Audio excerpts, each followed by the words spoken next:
नमस्कार विद्यार्थी मित्र हो.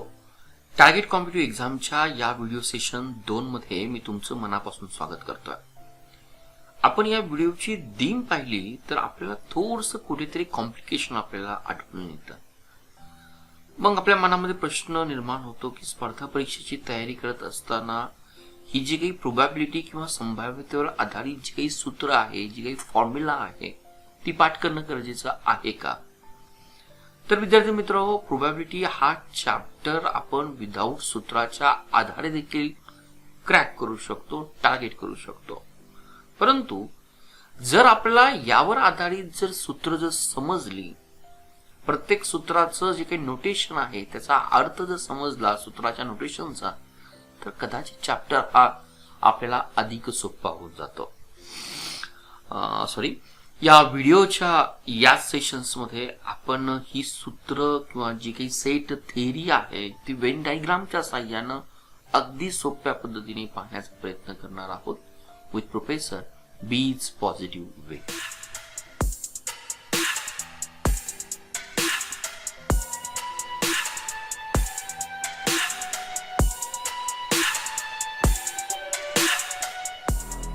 तर या व्हिडिओचं टार्गेट काय?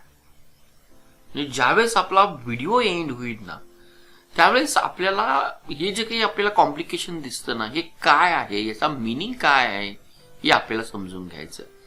या ठिकाणी ये एक साइन दिलेला आहे ज्याला आपण इंटरसेक्शन असं म्हटलं जातं. या ठिकाणी हे एक साइन दिलेला आहे, आपण याला युनियन असं म्हटलं जातं. हे डिफरन्स किंवा वजाबाकीचं साइन आपल्याला इझिली दिसून येतं. किंवा हे काही कॉम्प्लिमेंट जे काही आहेत, या ठिकाणी आपल्याला दोन साइन दिसतात, तेही आपल्याला समजून घ्यायचं आहे. म्हणजे ही जी काही वेन डायग्राम्स आहे, वेन डायग्राम आणि प्रोबॅबिलिटी चॅप्टरचा मीनिंग काय, at the end of video आपल्याला ह्या संपूर्ण वेन डायग्राम आणि त्याचा युटिलायझेशन आपल्याला समजून येणार आहे. परंतु हा व्हिडिओ पाहत असताना स्पर्धा परीक्षेचा अँगल खूप महत्वाचा आहे की पेपरमध्ये या डायग्रामवर आधारित मला प्रश्न कसे येतील, ते मला कसे ट्रॅक करायचे हे मी पाहण्याचा प्रयत्न करतो. आपण सुरुवात करूया. या ठिकाणी मी काही सिम्बॉल दिलेले आहे, त्या सिम्बॉलचं नोटेशन आपल्याला समजणं गरजेचं आहे. त्यातला रेग्युलर वापरता येणार हा जो काही सिम्बॉल आहे त्याला आपण युनियन असं म्हटलेलं आहे. हा रेग्युलर आपण वापरणार आहोत. अशा पद्धतीचा सिम्बॉल जर आला तर आपण त्याला इंटरसेक्शन असं म्हणणार आहोत. त्यानंतर हा जो काही सिम्बॉल आहे याला इलिमेंट म्हटलं जातं, याला सबसेट असं म्हटलं जातं. आणि या ठिकाणी आपल्याला हे दोन्ही सिम्बॉल लगेच दिसून येतात. जर एलिमेंटचं जर असेल तर नॉट अन एलिमेंट आहे, जर या ठिकाणी नॉट अ सबसेट जर असेल तर त्याच ठिकाणी हा सिम्बॉल आपण वापरला जातो. आणि जर काही जर नसेल ना तर त्या ठिकाणी आपण हा सिम्बॉल वापरतो. म्हणजे थोडक्यात रेग्युलर वापरणारा सिम्बॉल जो आपल्याला पाहिजे तो हा युनियनचा आहे आणि हा इंटरसेक्शनचा आहे. हे सिम्बॉल आपण हार्डली वापरणार. फॉर एक्झाम्पल या सिम्बॉलचा तुम्हाला मी अर्थ सांगतो की इमॅजिन करूया एक आपल्याकडे डाय आहे आणि हा डाय आपण रोल आउट केला. आता डाय रोल आउट केल्यानंतर आपल्याला पूर्णपणे कल्पना आहे की त्यावर आपल्याला जो काही टोटल जे काही आउटकम येणार आहे त्यात वरच्या सस्पेंडला 1 असेल, 2 असेल, 3 असेल, 4 असेल, 5 असेल, 6 असेल.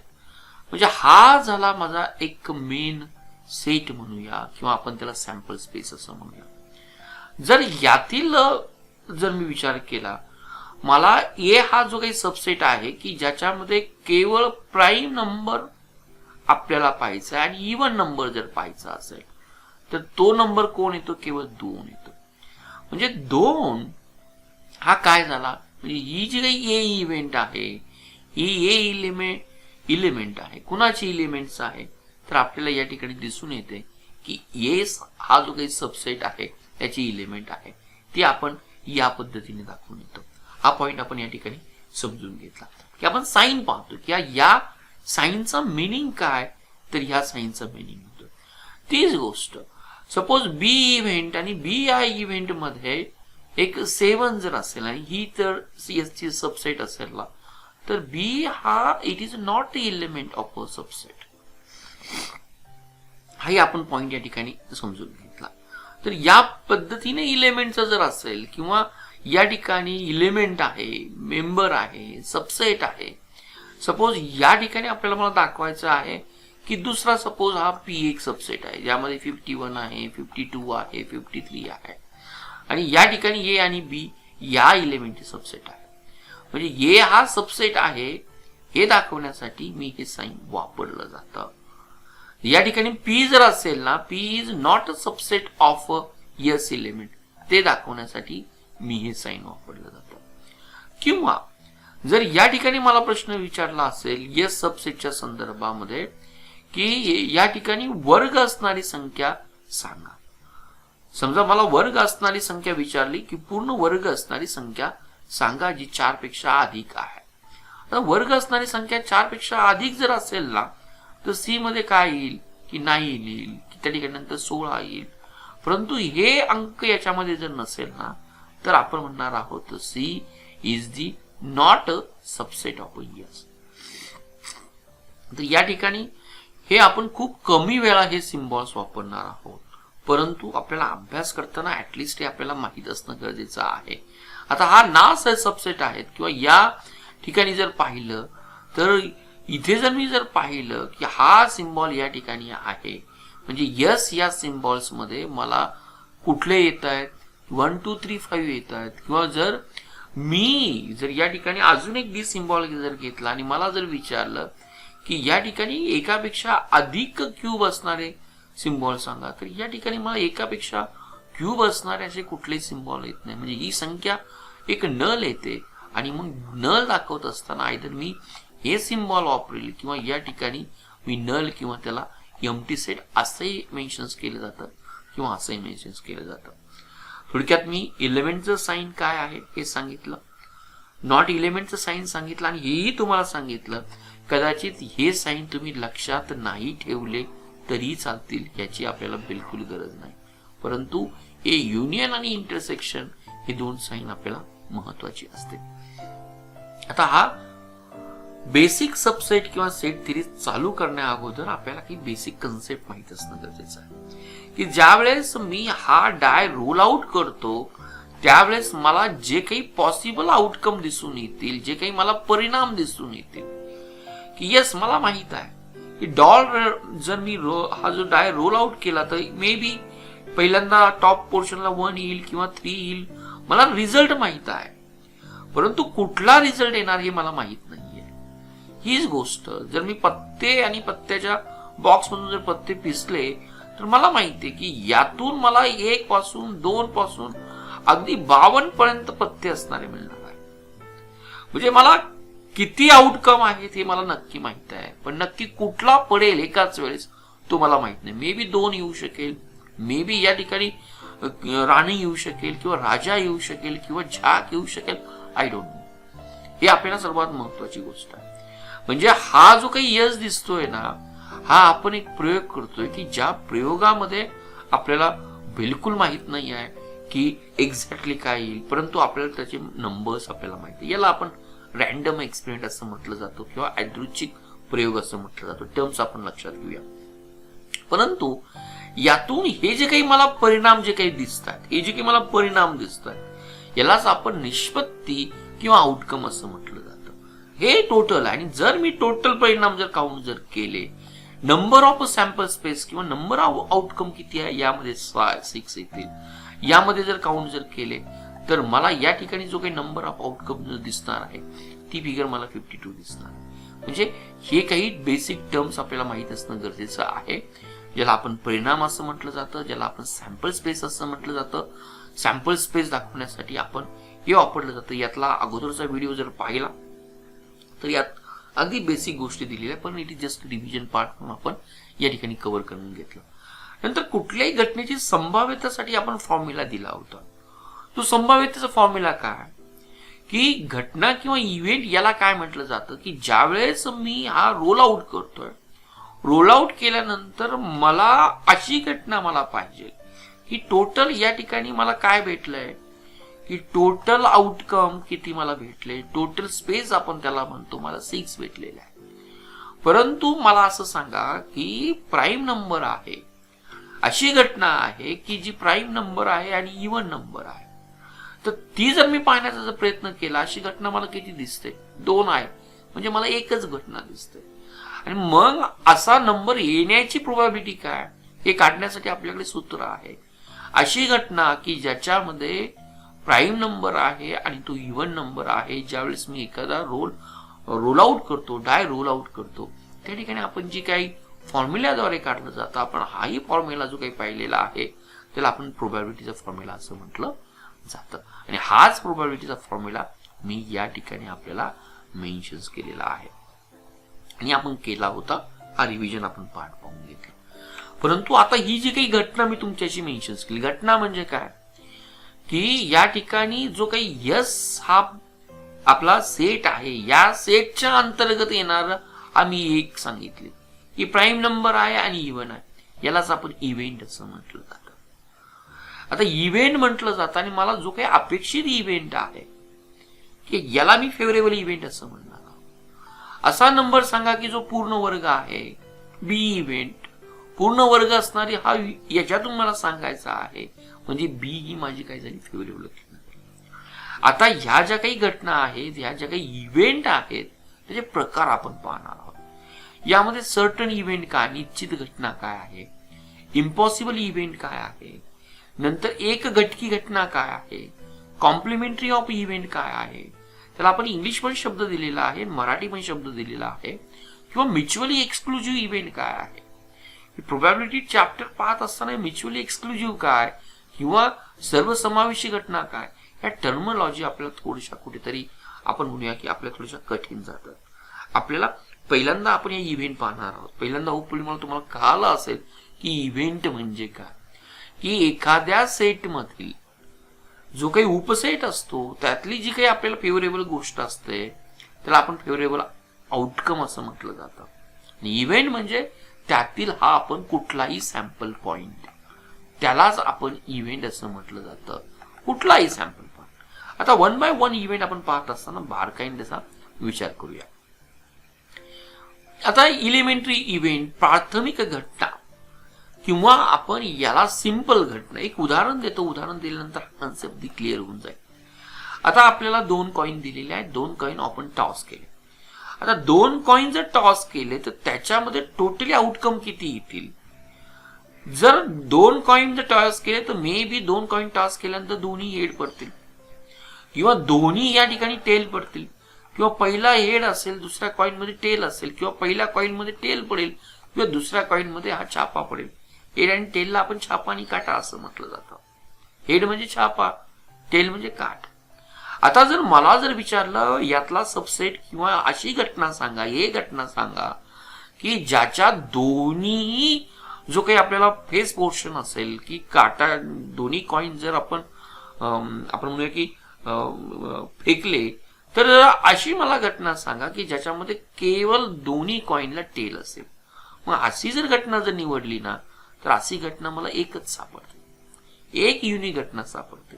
अशा ठिकाणी मला हे जो काही युनिकपणा आहे, जी काही एकच परिणाम मला दिसून येतो, या एकच परिणामाला आपण प्राथमिक घटना किंवा सिंपल घटना असं म्हटलं जातं. नेक्स्ट मग तुमच्या मनामध्ये नेक्स्ट प्रश्न आला असेल, जर एकापेक्षा जास्त परिणाम जर निर्माण होत असेल तर एखादी आहे का त्याला उत्तर? येस. आता या ठिकाणी जर मला विचारलं की या ठिकाणी आपण जर पाहिलं तर आपल्याला दिसून येतात की डायस मी रोल आउट जर केला तर मला हे एक टोटल मला परिणाम दिसून येत आहेत. आणि मला अशी घटना विचारलेली आहे की जी सम आहे, इव्हन आहे, तर या इव्हन मध्ये मला काय दिसून येतं? ऑप्शन 2 दिसून येणार आहे, 4 दिसून येणार आहे, 6 दिसून येणार आहे.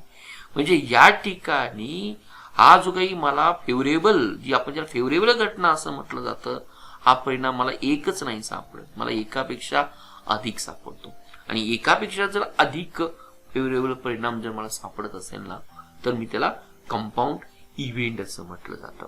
आपण सिंपल इव्हेंट पाहिली, आपण कंपाऊंड इव्हेंट पाहिली, आता आपण जातोय सर्टन इव्हेंट.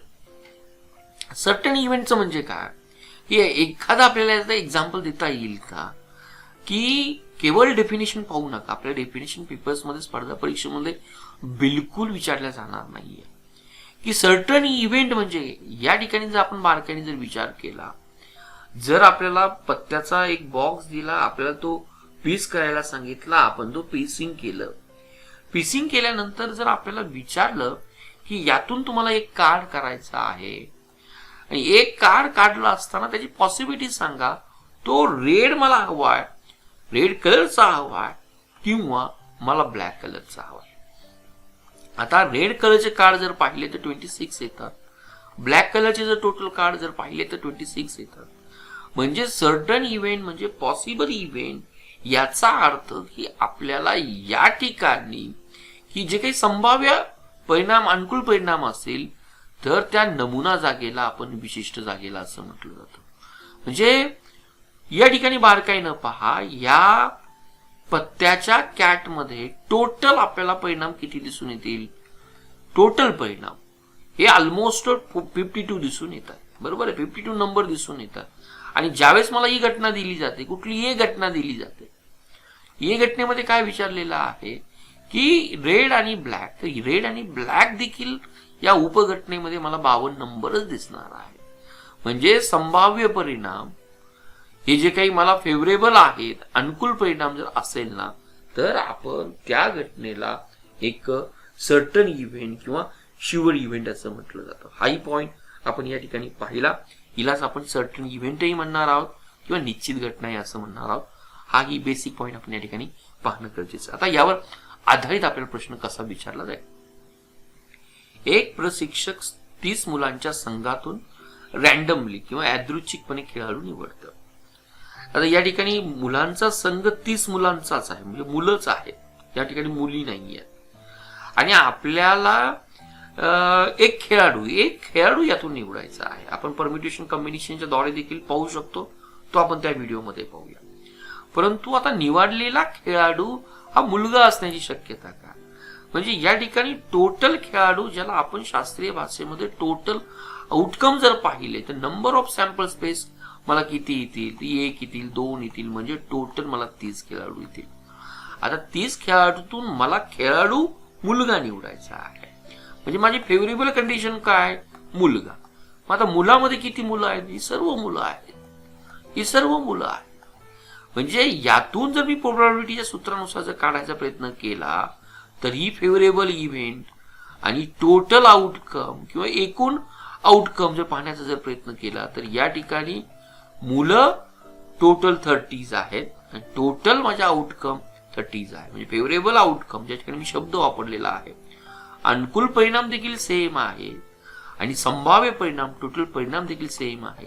ही जी काही घटना येते ना, तिला मी निश्चित म्हणतो. आपल्याला डेफिनेशन पाठ करायच्या नाहीयेत, डेफिनेशन आपल्या दृष्टीने महत्वाच्या नाहीयेत. परंतु ज्यावेळेस पेपरमध्ये अशा पद्धतीचे प्रॉब्लेम्स येतात, इथे जरूर आपण एक्सपेक्ट करू शकतो. त्या ठिकाणी आपल्या बॅक माइंडला लक्षात असणं गरजेचं आहे की ही जी काही इव्हेंट आहे ही सर्टन टाईपची इव्हेंट आपल्याला दिसून येते. नेक्स्ट येते, जर एखादी घटना शुअर असेल, एखादी घटना सर्टन असेल, तर दुसरी पॉसिबिलिटीज पण असू शकेल ना की ही घटना घडण्याची शक्यता नाही. या ठिकाणी आता आपण कॅस जो काही पत्ता दिलेला आहे, आपण त्याला पीस केलेला आहे आणि पीस केल्यानंतर जर आपल्याला जर विचारलं की यातून मला 13 नंबर असलेला पत्ता सांग. आता आपल्याला पूर्णपणे माहित आहे की पत्त्याचा ज्यावेळेस आपण बारकाईने अभ्यास करतो त्या ठिकाणी आपल्याला 13 नंबर दिसूनच येत नाहीये. म्हणजे या पत्त्यामध्ये आपल्याला टोटल आपल्याला 52 या संभाव्य परिणाम पण आहेत, पण जी इव्हेंट विचारली होती ज्याच्यामध्ये 13 आहेत, 13 नंबर असलेलं कार्ड बिलकुल नसतं. म्हणजे हा काय आला, एम्प्टी सेट आला. आणि एम्प्टी सेट आपण आयदर या पद्धतीने दाखवतो किंवा आपण या पद्धतीने दाखवतो. म्हणजे जी घटना इम्पॉसिबल आहे, रिक्त संच, मोकळा संच आहे, तीच गोष्ट आपण डाय रोल आउट करूया. डाय रोल आउट केल्यानंतर आपल्याला हे संभाव्य परिणाम आपल्याला दिसून येईल. आणि मला त्यातली सब इव्हेंट अशी विचारलेली आहे की यामध्ये आपल्याला जर विचारलं 7 नंबर येण्याची प्रोबॅबिलिटी किती, 7 नंबर बिलकुल नाहीये. म्हणजे हा एम्प्टी सेट आहे आणि एम्प्टी सेट जर असेल तर आपण त्याला इम्पॉसिबल म्हटलं. तर यावर आधारित प्रश्न पहा. आता आपल्याला मार्बल उचलायचे आहेत एका पिशवीमधून आणि पिशवी ही आपल्याला ही या ठिकाणी जे काही मार्बल दिलेले आहेत ना, सर्व काळ्या कलरचे इमॅजिन करा. दाखवताना मी हा रेड दाखवला, पण इमॅजिन करा हे सर्व काळ्या कलरचे 20 मार्बल.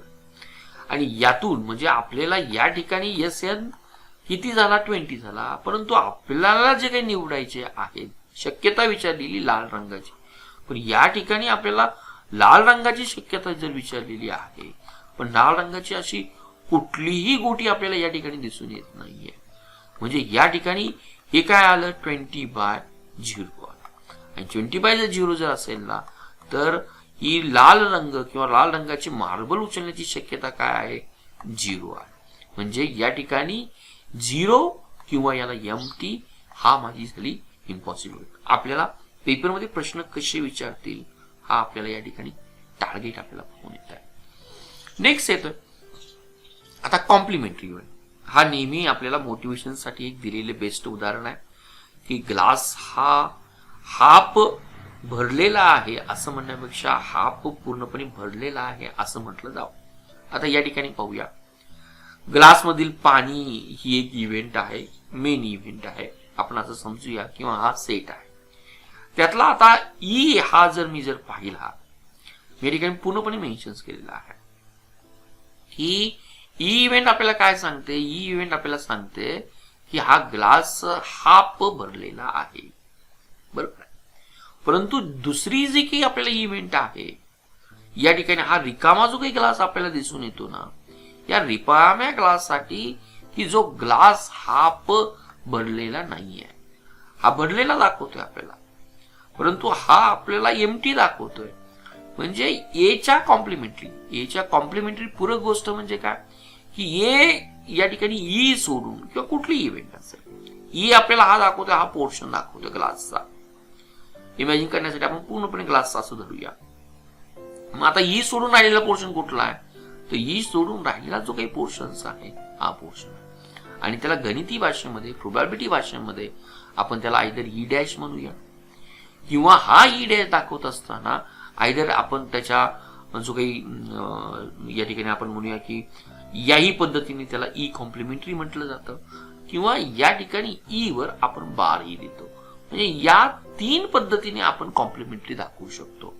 कॉम्प्लिमेंटरी म्हणजे काय, कुठली गोष्ट जर समजा ये जर गोष्ट मी गृहीत धरली असेल ना, तर ये सोडून असणारी गोष्ट मीला या ठिकाणी कॉम्प्लिमेंटरी असं म्हणणार आहे. या ठिकाणी आपण विचार करूया, सिंपल उदाहरण घेतलं की आपल्याला अजूनही समजून येईल की आपण डाय रोल आउट केलाय. डाय रोल आउट केल्यानंतर आपल्याला हे 1 2 3 4 5 आणि 6 आपल्याला दिसलेले आहेत. त्यातली आता ए हा सबसेट आहे. ए सबसेट मध्ये जर मला विचारलं असेल की इव्हन नंबर जर पाहिले 2 4 6 आहे, बरोबर आहे. आता ए हा सबसेट मध्ये जर मला 2 4 6 जर विचारलं जर असेल ना, तर एचा सोडून म्हणजे ए डॅश सोडून रिमेनिंग राहिलेले कोण आहेत, तर हा 1 2 आपण असं म्हणूया 1 3 आणि 5 म्हणजे ए सोडून, नॉट ए, हा आपण ए डॅश या माध्यमानं या ठिकाणी दाखवण्याचा प्रयत्न करतो. आपण त्याला कॉम्प्लिमेंटरी इव्हेंट असं म्हटलं जातं. आणि कॉम्प्लिमेंटरी इव्हेंट दाखवत असताना आपण 3 पद्धतीने दाखवतो. आयदर आपण ए डॅश म्हणूया, आयदर याला ए कॉम्प्लिमेंट म्हणूया, किंवा आयदर याला आपण जे काही म्हटलं जातं ए डॅश असं म्हटलं. परंतु आपल्या दृष्टीनं काय आहे, ही पूर्ण इव्हेंट 1 आहे, हे लक्षात ठेवा. सूत्र आपल्या दृष्टीने महत्वाचं आहे. ही पूर्णपणे इव्हेंट 1 आपण जर कन्सिडर केली तर ही कशी म्हणलेली आहे, ए प्लस ए नी म्हणलेली. म्हणजे जर आपल्याला कॉम्प्लिमेंटरी इव्हेंट जर विचारलं जर असेल ना, जर आपण याला थोडंसं सूत्राला रिमॉडिफाय जर केलं ना, तर आपल्याला A complementary is equal to 1 minus A दिसेल. आता या सूत्राचा वापर आपल्याला कुठे करता येईल ते पाहणं गरजेचं आहे. आपण डाय घेतला, त्याला आपण रोल आउट केलं, आपल्याला विचारलं की 2 आणि 4 सोडून, तर आपण ए डॅश असं म्हटलं जातं. तेच सूत्राच्या द्वारे मी तुम्हाला सांगितलेलं आहे की या ठिकाणी ए डॅश, ए बार किंवा ए कॉम्प्लिमेंटरी म्हणजे पी सोडून, हे पी सोडून दाखवत असताना आपण हे साईन वापरलं जातं. उदाहरण आपण घेऊया की आपल्याला 50 कार्ड आहे, आपल्याला एक कार्ड निवडायचं आहे, राजा नसलेलं कार्ड आपल्याला निवडायचं आहे. आता नसलेलं कार्ड, आता समजा राजा असलेलं कार्ड आणि राजा नसलेलं कार्ड आपण काय दाखवणार आहे, हे आपण R' ने दाखवू. आता मला एक कार्ड जर निवडायचं जर असेल, मग हे कशा पद्धतीने काढायचं, याला काही सूत्र आहे का? तर आपल्याला सूत्र जे काही आहे ते आपल्याला या पद्धतीने पाहावं लागेल. कुठलं सूत्र आहे आपण सांगितलं, कुठल्याही प्रोबॅबिलिटीची शक्यता आयदर आपण 100% गृहीत धरली जाते किंवा आपण त्याला 1 असं म्हटलं जातं. आता प्रोबॅबिलिटी ऑफ राजा असण्याची शक्यता आणि प्रोबॅबिलिटी ऑफ ते कार्ड राजा नसण्याची शक्यता आपण ही या माध्यमातून दाखवली. हा पॉईंट आपल्याला कळाला. आपल्याला या ठिकाणी काय काढायचं आहे की ही राजा नसण्याची शक्यता. पण मला माहित आहे की त्या कार्डमध्ये एकूण टोटल जे काही राजे असतात, जे आपण घेऊया चौकट घेऊया, नंतर बदाम घेऊया, नंतर क्लिवर घेऊया, नंतर इस्पीक घेऊया, 4 राजे असतात. म्हणजे ही जी काही प्रोबॅबिलिटी आहे 4 राजे मी 52 मधून काढणार आहे. आणि मला काय करायचंय की राजा नसल्याची शक्यता, आणि या सूत्रानुसार जर मी राजा नसल्याची शक्यता काढण्याचा जर प्रयत्न केला ना, तर या ठिकाणी मला जे काही येणार आहे 1/452 येणार आहे. म्हणजे 1/452 जर मी या ठिकाणी काढलं किंवा या ठिकाणी मी जर आणखीन याला मॉडिफिकेशन जर केलं तर मला हे 1-3 दिसून येईल. आणि याला जर सोडवण्याचा प्रयत्न केला तर मला या ठिकाणी 12/30 दिसून येईल. म्हणजे 52 कार्डच्या डेक मधून मी राजा असण्याची शक्यता कशी काढली, या कॉम्प्लिमेंटरी इव्हेंटद्वारे काढली. मला सूत्र लक्षात ठेवायचं आहे का? बिलकुल नाही. परंतु ज्या वेळेस मला सूत्राचं बॅकग्राऊंड माहित होईल की या ठिकाणी 1 - मी 4/52 का केला, त्यावेळेस मला ही घटना इझिली मला लक्षात येऊन जाईल. आपण तिला पूरक घटना असं म्हटलं जातं. आता आपण जाणार आहोत अल्जेब्रा ऑफ इव्हेंट. या ठिकाणी ऑर हा शब्द मी वापरलेला आहे. ऑर. आता अल्जेब्रा ऑफ इव्हेंट मध्ये आपल्याला एक टोटल 5 इव्हेंट पाहिजे आहे की ज्याला ए ऑर बी असं म्हटलं जातं ना, याला आपण ए युनियन बी असं म्हटलं जातं. आपण वेन डायग्रामच्या साहाय्याने देखील पाहण्याचा प्रयत्न करूया. आता ए युनियन बी म्हणजे काय, की इमॅजिन करा की आपल्याला एखादा सेट दिलेला आहे, या सेटमध्ये ए दिलेला आहे आणि या सेटमध्ये आपल्याला संपूर्णपणे बी ही दिलेला आहे. ए युनियन बी याचा अर्थ काय होतो की पूर्णपणे याच्यामध्ये आयदर तुम्ही ए कन्सिडर करताय, त्याचबरोबर तुम्ही बी ही कन्सिडर करताय. म्हणजे ज्या वेळेस मला ए युनियन बी हे दिलं जाईल ना, की याचा अर्थ त्या सेट मधील संपूर्ण येत आहे. येस, परंतु हा कॉमन पोर्शन येत नाही, हे लक्षात ठेवा. म्हणजे आपण याला पूर्णपणे ए म्हणून कन्सिडर केलेला आहे आणि रिमेनिंग पोर्शन राहिलेला. एक उदाहरण दिल्यानंतर तुम्हाला इझिली लक्षात येऊन जाईल. आपल्या डायग्रामच्या साहाय्याने देखील दाखवता येईल. परंतु ए युनियन बी म्हणजे काय, की ज्यावेळेस कुठलंही तुम्हाला विचारलं जाईल की राजा किंवा राणी, हा शब्द पहा, राजा किंवा राणी हे कशासाठी वापरलं जातं, किंवा साठी वापरलं जातं. त्यावेळेस मला कुळवाय वापरायचंय, त्याचा गुणाकार करायचा आहे का, किंवा जी ऍडिशन करायची हे मला समजणं तेवढंच महत्वाचं आहे. एक उदाहरण मी तुम्हाला दिलेलं आहे. आपण या उदाहरणाकडे पाहूया. आता इव्हेंट ए और बी विचारलेली आहे.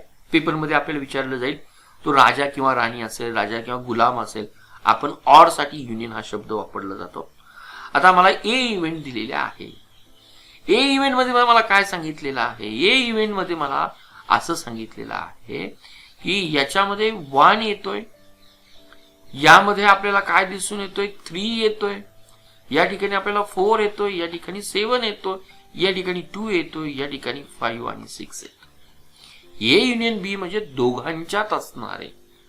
परंतु 3 म्हणजे लिहिताना टोन ए युनियन बी मध्ये आपण काय लिहिलेलं आहे, या ठिकाणी आपण काय लिहिलेलं आहे, आपण जर बारकाईने पाहिलं तर यामध्ये आपण 1 लिहितो, 2 लिहितो. येस, 1 लिहिला, नंतर 2 लिहिला, नंतर 3 लिहिला, नंतर 4 लिहिला, नंतर 5 लिहिला, नंतर 6 लिहिला आणि नंतर आपण 7 लिहिला. हेच मी या ठिकाणी नमूद केलेलं आहे. म्हणजे आपल्याला प्रॉब्लेम लक्षात ठेवण्याची गरज नाही, प्रॉब्लेम मधील सूत्र लक्षात ठेवण्याची गरज नाही. फक्त आपल्याला ए युनियन बी याचा अर्थ आयदर किंवा असेल. उदाहरण दिल्यानंतर आपल्याला या ठिकाणी इझिली आपल्याला लक्षात येऊन जाईल. पहिला पॉईंट आपण पाहण्याचा प्रयत्न केला, ए युनियन बी. आता दुसरा पॉइंट आहे की या दोघांच्या मध्ये काही कॉमन असेल तर एक इव्हेंट आपल्याला दिलेली आहे. अँड हा शब्द आला ना, आपल्याला लक्षात ठेवायचा आहे या दोघांच्या मध्ये कॉमन काय आहे ते पाहायचं. या ठिकाणी आपल्याला हा ए सेट दिलेला आहे, 2 4 6 दिलेला आहे आणि या ठिकाणी 3 दिलेला आहे. या ठिकाणी मी मेन्शन केलेला आहे. ए चा सेट आपण मेन्शन केला, बी चा सेट मेन्शन केला. पण दोघांच्या मध्ये जर कॉमन जर पाहिलं ना तर आपल्याला हा पोर्शन येतो. आणि या कॉमन पोर्शन साठी आपण जो काही वापरतो त्यालाच आपण ए युनियन बी असं म्हटलं जातं, किंवा या युनियनलाच आपण इंटरसेक्शन ऑफ अ सेट असं म्हटलं जातं. म्हणजे आपण जर पॉइंट जर रिपीट जर केले, सॉरी युनियन हा शब्द मी वापरला, या ठिकाणी आपण त्याला इंटरसेक्शन असं म्हटलं जातं ज्यावेळेस आपण या पद्धतीत साइन वापरतो. म्हणजे ए इंटरसेक्शन बी याचा अर्थ ए आणि बी या सबसेट मध्ये कॉमन काय आहे. ए युनियन बी याचा अर्थ ए मध्ये आणि बी मध्ये दोघांमध्ये काय आहे हे आपण या ठिकाणी सांगण्याचा प्रयत्न करतो. आता फॉर्म्युला काय की ज्यावेळेस ए और बी लगेच आपल्याला कळतं ए और बी दिला जर असेल, और दिला असेल ना, तर या ठिकाणी प्रोबॅबिलिटी ऑफ ए युनियन बी असणं गरजेचं आहे.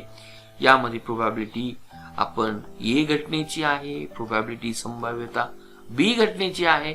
आणि हे दाखवत असताना की या ठिकाणी आपण हे दाखवत असताना हा जो काही कॉमन पोर्शन आहे तर त्याला आपण मायनस करतो. का मायनस करतो? कारण तो रिपिटेशन होईल. आपल्याला काय सांगायचंय, केवळ प्रोबॅबिलिटी ए घटनेची टोटल आपल्याला सांगायची, प्रोबॅबिलिटी बी घटनेची टोटल सांगायची आहे, परंतु हा पोर्शन आपल्याला मायनस करायचा आहे. हा पोर्शन मायनस करायचा आहे ज्याला आपण प्रोबॅबिलिटी ऑफ ए इंटरसेक्शन असं म्हटलं जातं, ए इंटरसेक्शन बी असं म्हटलं. हा फॉर्म्युला आपल्या दृष्टीने खूप महत्वाचा आहे. हेच आपण या ठिकाणी नमूद केलंय. जर ऑर असेल किंवा आयदर वापरला जाईल, या ठिकाणी ए आणि बी जर असेल तर इंटरसेक्शन या ठिकाणी वापरलं जाईल. म्हणजे हे जे काही चिन्ह आहे हे ऑरचं चिन्ह आहे हे लक्षात ठेवा, किंवा किंवाचं चिन्ह आहे, किंवा हे जे काही इंटरसेक्शनचं जे काही चिन्ह दिसून येत आहे ते आपल्याला अँडचं चिन्ह आहे हे लक्षात येत आहे. आणि ज्यावेळेस हा किंवा शब्द माझ्या प्रॉब्लेम मध्ये येतोय ना, त्यावेळेस मला लक्षात असलं पाहिजे मला कुठलं सूत्र वापरायचं आहे. राजा आणि राणी असं जर विचारलं असेल प्रॉब्लेम मध्ये की कार्ड आपण डेक केलाय त्याला पिसलंय, राजा किंवा राणी येण्याची संभाव्यता किती जर असं जर विचारलं असेल ना, तर मला लक्षात असलं पाहिजे की प्रोबॅबिलिटी ऑफ राजा येण्याची शक्यता किती आहे प्लस प्रोबॅबिलिटी ऑफ राणी येण्याची शक्यता किती आहे. आणि राजा आणि राणी मध्ये काही कॉमन असेल तर मी मेन्शन करणार, नसेल तर माझी व्हॅल्यू ही 0 असणार. म्हणजे या पद्धतीनं जर मी जाण्याचा जर प्रयत्न केला तर मला प्रॉब्लेम इझिली समजून येते. तर यावर आधारित आपण काही जर प्रॉब्लेम जर पाहिले ना तर हा कन्सेप्ट आपल्याला इझिली समजून येईल. तो कन्सेप्ट काय आहे आपण प्रॉब्लेमच्या आधारे आपण पाहण्याचा प्रयत्न करूया. आता दुसरी गोष्ट आपण या ठिकाणी ज्यावेळेस आतापर्यंत काय पाहिलंय की इव्हेंट ए आहे आणि इव्हेंट बी आहे आणि दोघांच्या मध्ये काहीतरी कॉमन आहे, परंतु ज्या वेळेस दोघांच्या मध्ये काही कॉमन नसतं, ही कंडिशन असते, त्यावेळेस आपण त्याला म्युच्युअली एक्सक्लुझिव्ह, म्युच्युअली किंवा परस्पर पूरक आपण घटना असं म्हटलं जाईल. काहीच कॉमन नाही, दोघांच्या मध्ये काहीच कॉमन नाही. आणि याच्यामध्ये जो काही इंटरसेक्शन पॉइंट आहे तो आपल्याला इंटरसेक्शन पॉइंट आपल्याला दिसून येत नाही. कुठलंही आपण यातलं उदाहरण घेऊ शकता, कुठलंही उदाहरण या ठिकाणी जर मेन्शन जर केलं तर आपल्याला दिसून येईल. किंवा आपण या ठिकाणी हे दोघांच्या मध्ये कॉमन नाही, मागचं आपण सूत्र पाहिलं होतं, काय पाहिलं होतं, जर पी युनियन जर बी जर असेल तर आपण काय म्हटलं जातं की प्रोबॅबिलिटी ऑफ ए घटना किती आहे प्लस प्रोबॅबिलिटी ऑफ बी घटना किती आहे, आणि दोघांच्या मध्ये काय कॉमन आहे, कॉमन साठी ए इंटरसेक्शन आपण बी वापरलं जातं. या ठिकाणी व्हॅल्यू किती आहे, दोघांच्या मध्ये काहीच कॉमन नाही, कारण दोन्ही घटना या आपल्याला काही कॉमन नसणार आहे, किंवा आपण असं म्हणूया की दोन्ही घटना आपल्याला ह्या एका टायमाला घडत नाही. हे खूप महत्वाचं आहे. Not occurring at one time. दोन मिनिंग आहे या घटनेचे की ज्यावेळेस याला आपण इंग्लिशमध्ये डिसजॉइंटेड इव्हेंट असं म्हटलं जातं की दोन वेने आपल्याला पाहावं लागेल की या दोन्ही घटना एकाच वेळेस घडत नाही, एकाच वेळेस घडत नाही. हा एक वन वे आपण याकडे पाहणं गरजेचं आहे, किंवा त्याचा असा अर्थ होतो ज्यावेळेस म्युच्युअली एक्सक्लुझिव्ह इव्हेंट असेल, किंवा दुसरी घटना ज्या काही दोन्ही दिलेले सबसेट आहे, दोन्ही सबसेटमध्ये आपल्याला काहीही कॉमन सापडत नाही, काहीही कॉमन नाही. हाही मिनिंग आपल्याला या ठिकाणी समजला पाहिजे. या ठिकाणी काही कॉमन नाही म्हणजे हे जे काही प्रोबॅबिलिटी ए आहे, प्रोबॅबिलिटी बी आहे, हे आपल्याला 0 सापडून. आता आपल्याला या जंजालामध्ये पडायचं नाही आहे, परंतु उदाहरण पाहिल्यानंतर मग तुम्हाला कळेल की ज्यावेळेस हा शब्द मला विचारला जातो किंवा विचारलं जातं, आयदर मला हे सूत्र वापरायचंय की मला हे सूत्र वापरायचंय, मला ती घटना किंवा त्या घटनेतील पार्श्वभूमी सापडून मला कळेल की कसं मला वापरायचं आहे. आपण पाहूया, उदाहरण पाहूया, म्हणजे आपल्याला इझिली कळून जाईल. दुसरा मीनिंग सांगितला की प्रोबॅबिलिटी ऑफ म्युच्युअल इव्हेंट म्हणजे काय. जर मी कॉइन टॉस जर केला तर मला असं कधीच होत नाही की एकाच वेळेस मला हेड भेटला आणि एकाच वेळेस मला टेल भेटला. आयदर तुम्हाला एकाच वेळेस हेडच भेटू शकेल, किंवा जर मी डाय रोल आउट केला असं कधीच होणार नाही की मला एकाच वेळेस 1 पण भेटतो, एकाच वेळेस मला 4 पण भेटतो. एका वेळेस एकच भेटेल. तीच गोष्ट पत्ते पिसल्यानंतर मी ज्यावेळेस ते वाटतोय त्यावेळेस असं कधीच भेटणार नाही की मला एकाच वेळेस 5ही भेटला आणि एकाच वेळेस मला एक कार्ड काढल्यानंतर. तर ही जी काही थिअरी आहे आपण त्याला म्युच्युअल एक्सक्लुझिव्ह घटना असं म्हटलं जातं. आणि म्युच्युअल एक्सक्लुझिव्ह साठी आपण जो काही वेन डायग्राम दाखवतो, त्याचबरोबर जो काही फॉर्म्युला आपल्या लक्षात येणं गरजेचं आहे, तो फॉर्म्युला आपण या ठिकाणी मेन्शन केलेला आहे. एक्झॅक्टली अपोजिट जर पाहिलं, जे आपण ही जर दोन घटना जरी ह्या आपल्याला वेगवेगळ्या असतील आणि त्यांच्यामध्ये जर काही कॉमन थिंग जर असेल ना, तर त्या ठिकाणी ही नॉन म्युच्युअली एक्सक्लुझिव्ह घटना, ज्याला आपण शब्दही वापरला होता ए और बी, त्यातला आपल्याला सेम फॉर्म्युला या ठिकाणी आपल्याला यूज करावा लागतो, जो मी या ठिकाणी तुम्हाला रिपीट करून दाखवेन. जी घटना नॉन डिसजॉइंट आहे त्यासाठी आपण हा कन्सेप्ट या ठिकाणी आपण वापरला जातो.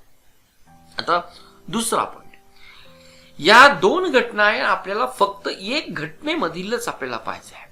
तर हा जो काही पोर्शन आहे ए मायनस बी दिसतोय तुम्हाला, ए मायनस बी, याला डिफरन्स ए मायनस बी म्हणजे काय, या ठिकाणी बी चे जे काही सर्व पोर्शन्स आहेत, म्हणजे इव्हन हा जो काही एचा जो काही कॉमन पोर्शन्स आहे ना, तो आपण या ठिकाणी डिफरन्स करतो. म्हणजे ए आणि बी मध्ये जो काही कॉमन आपल्याला दिसून येतो ना, ए इंटरसेक्शन बी, आपण याला डिलीट करतो. हा पॉइंट या ठिकाणी लक्षात घेणं गरजेचं आहे. म्हणजे ज्या वेळेस मला असं विचारलं जाईल की ए मायनस बी काय, तर आपल्याला या ठिकाणी हे समजणं गरजेचं आहे की मला प्रोबॅबिलिटी ऑफ ए घटनेची सांगायची आहे, परंतु प्रोबॅबिलिटी ही जी काही ए इंटरसेक्शन बी आहे ही मी त्याला मायनस करणार आहे. त्यालाच आपण एक डिफरन्स ऑफ अ सेट असं म्हटलं जातं. तोच मी दाखवण्याचा प्रयत्न या ठिकाणी केलेला आहे. डिफरन्स ऑफ सेट दाखवत असताना आपण तो कसा दाखवला जातो, कुठल्या प्रमाणे दाखवला जातो, हा एक तुम्ही समजून घ्या. या ठिकाणी ए इंटरसेक्शन बी याचा मिनिंग आहे की मला बी सोडून कुठला पोर्शन आला, केवळ हा पोर्शन आला, केवळ ए पोर्शन साठी, हा लक्षात ठेवा. आता या ठिकाणी ए डॅश इंटरसेक्शन बी म्हणजे ए सोडून कुठला पोर्शन आला, तर मला हा पोर्शन या ठिकाणी आला. हा मला ही जी काही डिफरन्स ऑफ अ सेट आहे, ही एक अल्जेब्रा ऑफ इव्हेंट मधील मला ही घटना मला माहित पाहिजे. तीच गोष्ट आपण एक उदाहरणाच्या सहाय्याने मेन्शन केली की या ठिकाणी मी सांगतानाच मेन्शन केलं की आपल्याला 1 2 3 4 5 दिलेली संख्या आहे, तुम्ही मांडून पहा म्हणजे तुम्हाला कळून येईल की आपल्याला या ठिकाणी काय करता येईल. या ठिकाणी 1 2 3 बी डॅश या ठिकाणी आपण दिलेला आहे की या ठिकाणी ए हा आपल्याला दिसून येतो. याचा अर्थ काय, ए मध्ये काय आहे, बी सोडून म्हणजे या ठिकाणी केवळ 1 येईल, या ठिकाणी 4 येईल, या ठिकाणी 7 येईल, या ठिकाणी 1 4 7 सोडून जे काही आहेत, म्हणजे या ठिकाणी जो काही 2 येतोय, नंतर 3 येतोय, हा नंतरचा जो काही मला 5 दिसून येतोय, नंतर 6 दिसून येतोय, हे सर्व मला ए 2 3 नंतर 5 6 ए आणि युनियन मध्ये मला कॉमन दिसून येतो. तर या पद्धतीने जर आपण जर पाहिले तर आपल्याला लक्षात येऊन जाईल की ज्यावेळेस मी बी डॅशचा वापर करतोय, बी डॅश याचा वापर करतोय, त्यावेळेस ते कॉमन मध्ये असेल. खूप हार्डली याचा आपण याचा यूज करतो, पण एक माहीत असावं म्हणून या ठिकाणी मेन्शन्स केला. फॉर्म्युला आपण दिला की ए डिफरन्स बी म्हणजेच काय, तर आपण याला ए सोडून याचा मिनिंग आपण या ठिकाणी मेन्शन केला. म्हणजे ए युनियन बी डॅश जर सॉरी इंटरसेक्शन जर बी डॅश जर असेल तर या ठिकाणी याचा कॉमन सोडून हा मिनिंग आपण लक्षात ठेवूया. तोच मी या ठिकाणी मेन्शन केलेला आहे. जर आपल्याला ए इंटरसेक्शन बी डॅश जर असेल तर या दोघांच्यातला कॉमन पोर्शन आपण तो डिफरन्स घेतोय. म्हणजे या ठिकाणी आपण दाखवतानाच आपण मेन्शन केलेला आहे केवळ ए आणि ए, परंतु त्याला आपण डिफरन्सही असं म्हटलं जातं. आता काही क्वेश्चन्स पाहूया. आता आपल्याला विचारलं what is the probability of a dice showing 2 or 1. आता बार काही नाही पहा, या ठिकाणी ऑर विचारलेला आहे. ऑर म्हणजे काय विचारलेलं, किंवा विचारलेलं आहे. किंवा प्रोबॅबिलिटी ज्यावेळेस ए आणि ऑर बी ची दिली जाते, आणि हे गोष्ट महत्वाची आहे. त्या ठिकाणी माझं सूत्र काय, तर या ठिकाणी माझं सूत्र काय, ऑर बी दिलं जातं, probability of A plus probability of मला बी दिसून येते. आणि या ठिकाणी अजून जर पाहिलं तर या दोन्ही घटनेमध्ये कॉमन दिसून येईल का, तर मला दिसतानाच करतंय या दोन्ही घटनेमध्ये मला 2 बाहेर काढायचा आहे.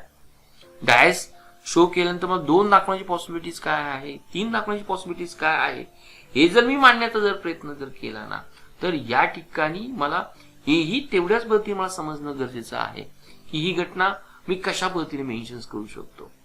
की 1/2 आयदर मी याला ऍडिशन्स करणार आहे की आयदर मी त्याला बेरीज करणार आहे, हेही मला या ठिकाणी समजणं गरजेचं आहे. ज्यावेळेस ही प्रोबॅबिलिटी किंवा याच्या स्वरूपामध्ये मला विचारली जाते, किंवा गोष्ट कुठली आहे, या ठिकाणी 2 फरक पहा. 2 ही मला कॉमन नाही आणि या ठिकाणी 5 यामध्ये काही कॉमन नाही, म्हणून मला हे सूत्र वापरायचं आहे का किंवा काही वेगळं सूत्र आहे का, हेही मला पाहणं गरजेचं आहे. हे ज्यावेळेस दोन्ही घटना टोटली आपण असं म्हणूया की याला इंडिपेंडेंट असं म्हटलं जातं, दोन्ही वेगवेगळ्या घटना. हा, जर ए आणि बी मध्ये काही कॉमन जर असेल तर हे मला सूत्र वापरता येईल का, तर हे सूत्र वापरण्याची माझी पॉसिबिलिटी या ठिकाणी मी जर बारकाईने जर पाहिलं तर मी वापरू शकतो. Yes, I can go ahead. का गो अहेड करतो, कारण मला ऑर विचारलेलं आहे, म्हणजे मी हे सूत्र वापरते. कारण पुढे जर पाहिलं ना, आपल्याला अशा पद्धतीचं एक सूत्र दिसून येणार आहे की जे सूत्र आपण पाहिल्यानंतरच तुम्हाला कळेल की या ठिकाणी ज्यावेळेस इंडिपेंडेंट गोष्टी असतात, की सपोज आपण असं विचार करूया ए आपल्याला इंटरसेक्शन बी दिलेला आहे किंवा आपल्याला अशी एक शक्यता दिलेली आहे की रिक्वायर्ड शक्यता दिलेली आहे, त्या ठिकाणी आपण त्या शक्यता या पद्धतीने करतो किंवा पी बी केलं जातं, किंवा काही प्रॉब्लेम्स मध्ये आपण पी प्रोबॅबिलिटी ए प्लस प्रोबॅबिलिटी बी केलं जातं. त्यामुळे कधी गुणाकार करायचा आहे आणि कधी आपल्याला त्याची बेरीज करायची हे समजणं गरजेचं आहे. पण बेरीज करण्यासाठी मी तुम्हाला हे लॉजिक दिलं की आपल्याला लॉजिक हे आपल्याला या ठिकाणी समजलं पाहिजे की ज्यावेळेस ऑर दिलं जाईल ना त्यावेळेस आपण बेरीज करणार, ज्यावेळेस आपल्याला या ठिकाणी यँड दिलं जाईल ना त्यावेळेस आपण त्या घटनेचा आपण गुणाकार करणार. हा पॉईंट या ठिकाणी आपण समजून घ्या. म्हणजे काय आपण यूज करणं गरजेचं आहे. कुठल्या याच्यामध्ये म्युच्युअली आपण एक्सक्लुझिव्ह पाहिलं, म्युच्युअली एक्सक्लुझिव्ह मध्ये काय पाहिलं की यामध्ये कुठलंही कॉमन नाहीये. कुठलंही जर कॉमन नसेल, आपल्याला माहिती आहे की ए घटना आहे आणि बी घटना आहे, ए आणि बी मध्ये काहीच कॉमन नाही, हा ए इंटरसेक्शन बी या ठिकाणी काहीच कॉमन नाही, आपण दाखवतो कसं या ठिकाणी. ही आपल्याला ही गोष्ट आपल्याला या ठिकाणी समजणं गरजेचं आहे. आता या दोन्ही घटना आपल्याला दिसून येतात. आपण हा प्रॉब्लेम सॉल्व्ह करूया. मला दिसतंय की 2 डायस मधून जर ओपन केला तर मला एकदाच 2 काढता येईल. 2 जर एकदाच काढता आलं टोटल किती मला दिसून येतात, या ठिकाणी 6 दिसून येतात. तीच गोष्ट आहे या ठिकाणी 5 पण मला एकदाच काढता येईल, 5 देखील मला एकदाच काढता येईल. आणि कशातून काढता येईल, तुम्हाला डायस मधून काढता येईल किंवा मला तो डायस मध्ये मला शोध दिसेल. या पद्धतीचे क्वेश्चन जर मला ऑर जर विचारले ना, मग या ठिकाणी फॉर्म्युला कुठला वापरलेला आहे, रिक्वायर्ड प्रोबॅबिलिटी कुठली आहे, 2 or 5. 2 or 5 या ठिकाणी प्रोबॅबिलिटी ऑफ 2 ची किती येते, 1.6 येते.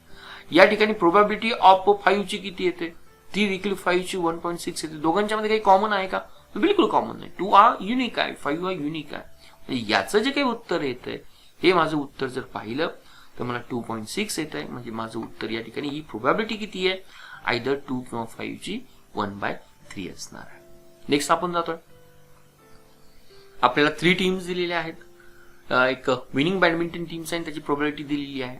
आपल्याला ही ए ची प्रोबॅबिलिटी दिलेली जिंकण्याची, ही बी ची प्रोबॅबिलिटी दिलेली जिंकण्याची, आणि 1/9 ही आपल्याला सी ची प्रोबॅबिलिटी दिली. त्यावर आधारित आपल्याला प्रोबॅबिलिटी करायची की आयदर ए ऑर बी.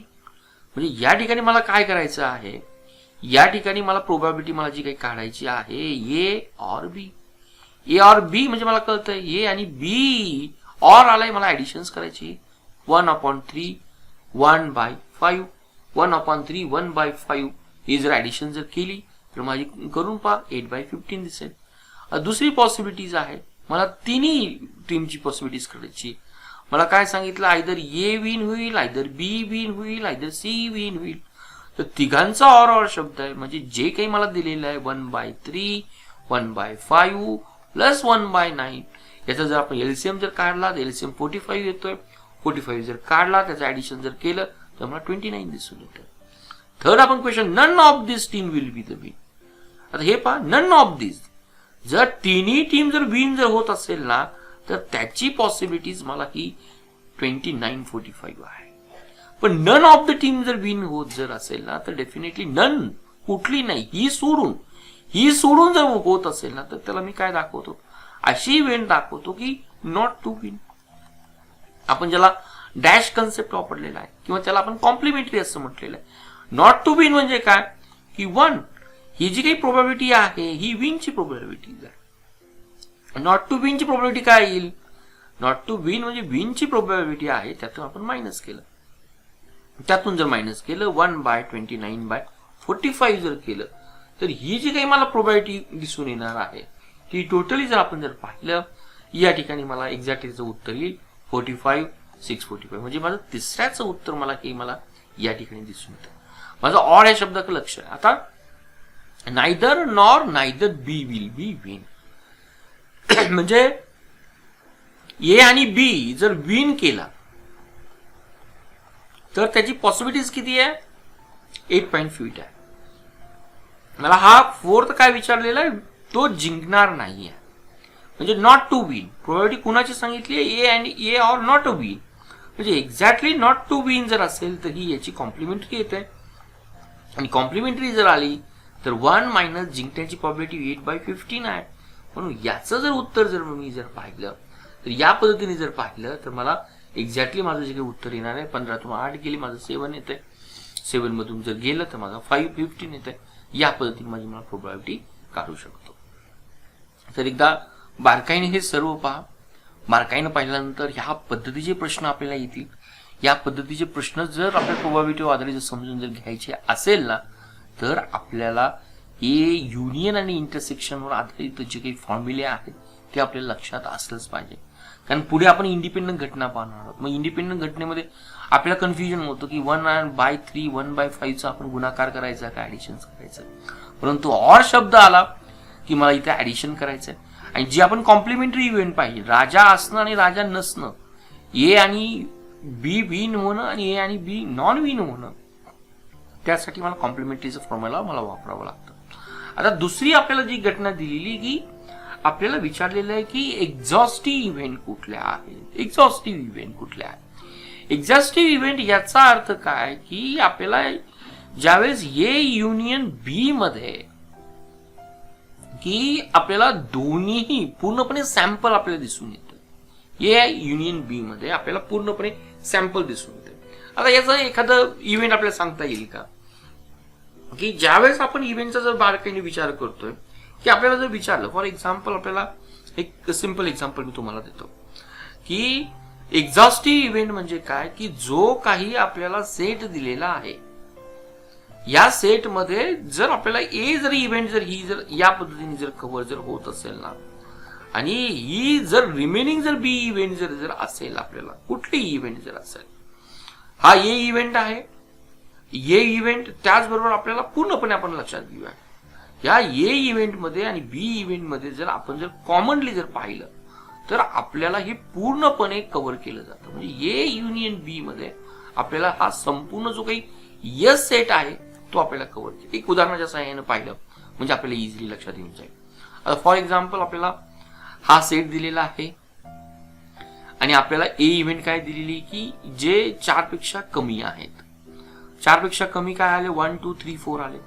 दुसरी बी इव्हेंट आपल्याला काय दिलेली आहेत की जे 3 पेक्षा की मोठे आहेत, इन्क्लुडिंग 3 4 5 6 आलेलं आहे. आता या ठिकाणी जर आपण जर पाहिलं ए युनियन बी, आपण मागेच पाहिलेलं आहे युनियन बी याचा अर्थ या ठिकाणी युनियन आहे. ऑर हा शब्द येतोय, ऑर हा शब्द जर येतोय ना, तर या ठिकाणी आपण काय करतोय की ए मध्ये आहे आणि बी मध्ये आहे. म्हणजे युनियन या ठिकाणी कॉमन तर आहेच, जसं मी मागच्या स्लाइड्स मध्ये तुम्हाला मेन्शन केलं की या ठिकाणी काही गोष्टी आपल्याला कॉमन तर आहेत, या ठिकाणी लक्षात ठेवा. परंतु त्याबरोबर आपल्याला या संपूर्ण कव्हर करायच्या आहेत, संपूर्ण कव्हर करायच्या. म्हणजेच आपण या ठिकाणी ए मध्ये पण घटना आहे, ही बी मध्ये पण घटना आहे, फक्त त्यातले कॉमन इव्हेंटला आपण काय करतोय या ठिकाणी कन्सिडर करत नाही आहे. म्हणजे हे जर पाहिलं ज्यावेळेस ए युनियन बी याचा अर्थ आपल्याला पूर्णपणे येस सेट येतोय. या ठिकाणी पहा येस म्हणजे काय 1 2 3 4 5 दिला. आता जर यावेळेस मला ए आणि बी युनियन जर काढायचं जर असेल ना, तर याचा मिनिंग आपण व्हेन डायग्राम न जाता याचा अर्थ दोन्ही घटनेमध्ये काय येते बरं. ए मध्ये पाहूया 1 आलंय, 2 आलंय, नंतर 3 आलंय, नंतर 4 आलंय, रिपिटेशन होणार नाहीये. नंतर बी घटनेमध्ये काय येतंय, तर बी घटनेमध्ये 3 ऑलरेडी घेतलेला आहे, 4 मी ऑलरेडी घेतलेला आहे, राहिलंय 5 6. म्हणजे ज्यावेळेस मी ए युनियन बी करतोय ना, त्यावेळेस मला ओरिजिनल जो काही सेट आहे ना तो सेट मिळतोय. म्हणजे हा A union B is equal to yes असं म्हटलं. हा पॉईंट मला खूप महत्वाचा आहे. याला आपण म्युच्युअली एक्झॉस्टिव्ह इव्हेंट असं म्हटलं जातं. दोन घटना आपण पाहिल्या, एक आपण ज्याला म्युच्युअली एक्सक्लुझिव्ह पाहिल्या, आणि म्युच्युअली आपण ज्याला एक्झॉस्टिव्ह. आता एक्झॉस्टिव्ह या शब्दाचा अर्थच होतो की सर्वसमावेशक, आणि म्युच्युअली एक्सक्लुझिव्ह या शब्दाचा अर्थ होतो पूरक. हा झाला पूरक, आणि हा जो काही झालेला आहे सर्वसमावेशक.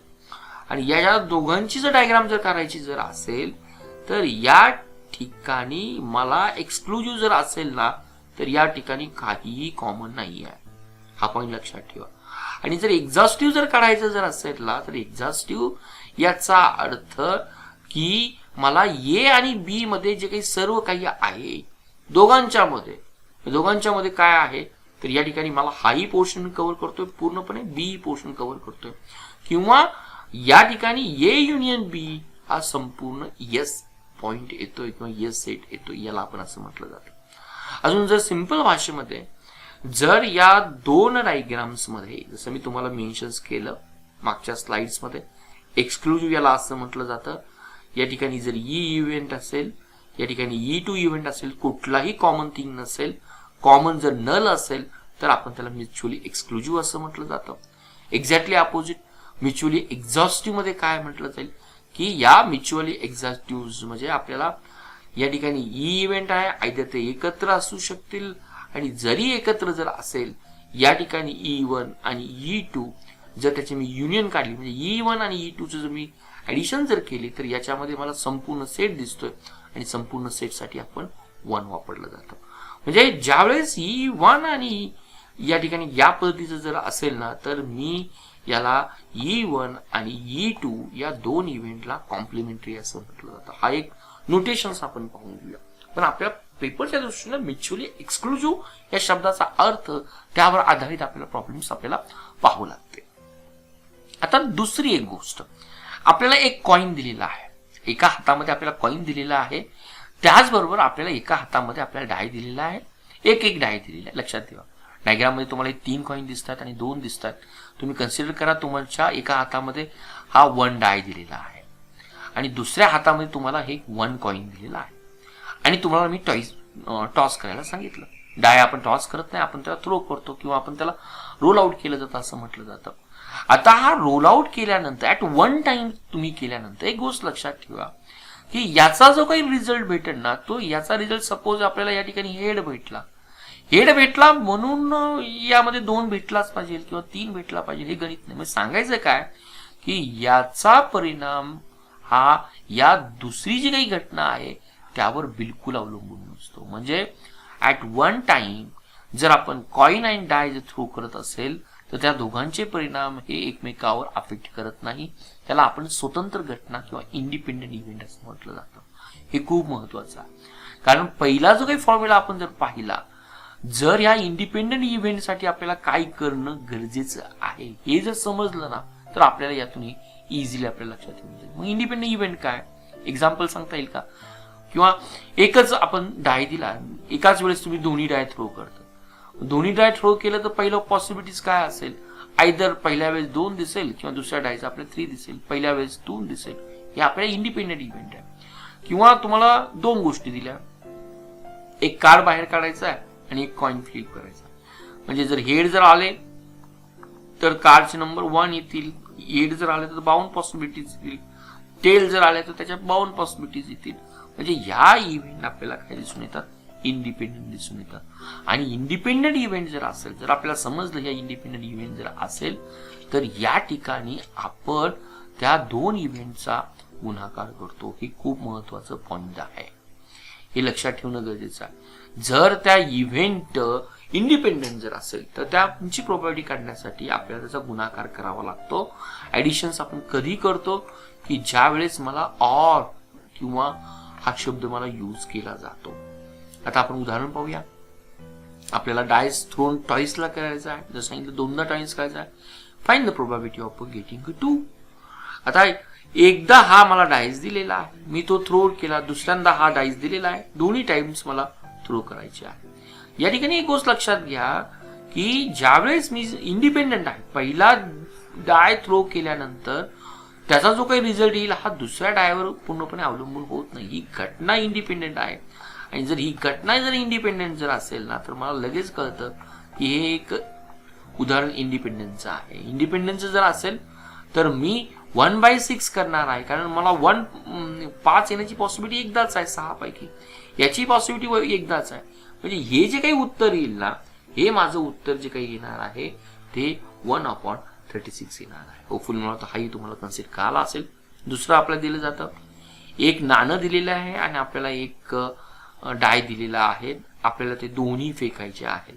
आता हे दोन्ही फेकल्यानंतर आपल्याला प्रश्न विचारलेला की नाण्याची हेड बाजू येण्याची आणि 3, म्हणजे पहिली इव्हेंट काय आहे, हेड बाजू. आता नाणं जर फेकल्यानंतर पॉसिबिलिटी टोटल किती येते, 2 येते, हेड येण्याची पॉसिबिलिटी 1 येते, म्हणजे ही झाली 1/2. बरोबर आहे, इंडिपेंडेंट इव्हेंट आहे. असे 3 येण्याची शक्यता किती आहे, एकच आहे, पण हे किती आहे, 1/6 ची पॉसिबिलिटीज आहे.